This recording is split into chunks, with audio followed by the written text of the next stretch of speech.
الحمد لله والصلاة والسلام على محمد بالمقام الأسنى وعلى عباده الذين آمنوا ارتضى واصطفى واجتبى لهم.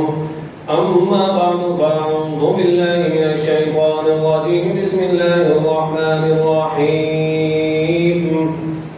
يا أهل الكتاب قد جاءكم رسولنا يبين لكم على فترة من الرسل أن تقولوا ما جاءنا من بشير ولا نذير، فقد جاءكم بشير ونذير والله على كل شيء قدير.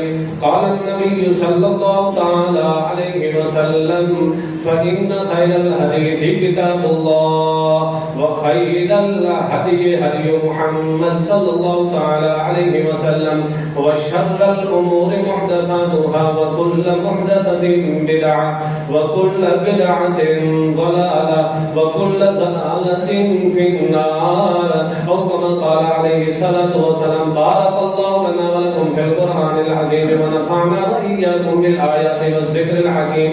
إنه تعالى جواد كريم ملك بر رؤوف رحيم.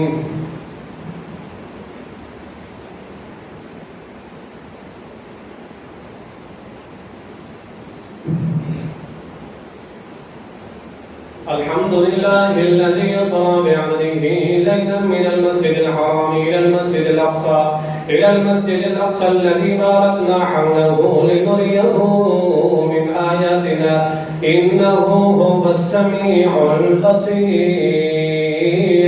نشهد أن لا إله إلا الله وحده لا شريك له في الكائنات، ونشهد أن سيدنا وسندنا وحبيبنا محمد محمود المقام عند الله.